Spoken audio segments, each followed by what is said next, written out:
Authentic sobriety comes as we learn to accept boring activities as precious and miraculous.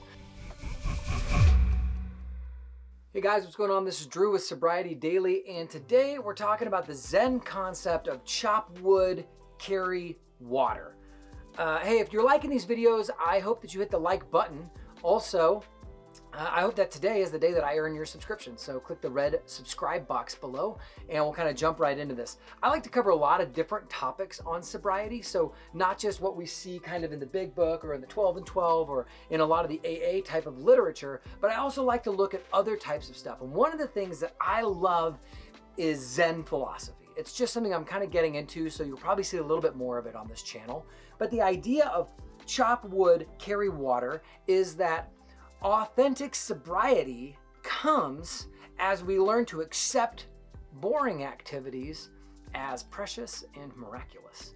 I think it's kind of funny. A lot of times when, a lot of us have lost our license. A lot of us have spent time in county jail or have spent a night in the drunk tank. Or a lot of us have, lost a relationship, or maybe we had to do with time without our kids or something. There's a lot of things that we look at as mundane, or that the world looks at as mundane or boring, that really are precious. And they're the things that we look at and we go, when we don't have them, our lives just feel so inadequate, or they feel so lacking, they feel so empty. And so this idea of learn to be satisfied with chopping wood, carrying water. You have to go, you got to keep your fire going. You got to stay alive. It's just kind of basic stuff. And so as we begin to do this, as we realize that, that our sobriety is about being joyful and grateful for our daily activities, all of a sudden, it's kind of like we'll realize that, like, my home group is a Friday night men's group, and one day I realized that there was nowhere else I'd rather be on a Friday night.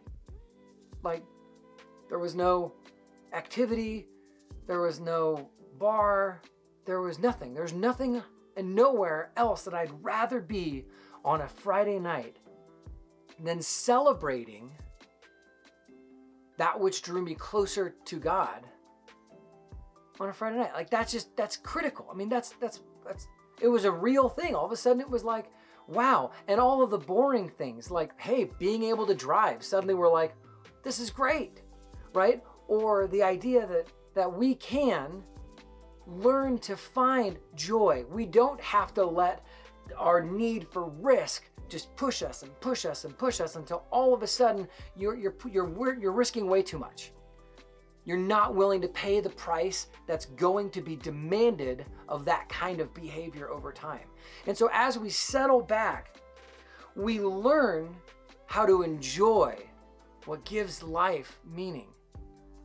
And then also too, when we approach these mundane activities or these boring activities with thankfulness that we actually get to do that, suddenly those moments, they become more precious. We see them for the miracle that they are. We suddenly realize that, maybe that in another world, we aren't where we are now. Be thankful for how today and the meaningful stuff you have in your life today is all there because of your sobriety. And if you're doing the work and you're staying sober, what else is there? Just enjoy it. Enjoy all that boring stuff. Because it is, in fact, all that boring stuff that when you don't have it, you miss it. And so I hope that your sobriety is joyful in the boring, joyful in the mundane, that your sobriety is one of those things that you aren't looking forward to checking out. I mean, all right. So I have this theory that for every one drink you have, you're 10% less present in the moment. It's just kind of like one of these things I've kind of like just put together. So if you're 5 drinks back, you're 50% not present. Sobriety brings the joy that you don't ever have to not be present. You get to be present all the time because you want to be.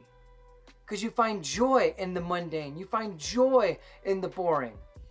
That you don't have to escape because you want to be right where you are. You don't have to escape mentally because you have a passion and a reason, and you feel a responsibility and a joy in that responsibility to be right where you're standing in your sobriety. I hope that your sobriety is awesome today.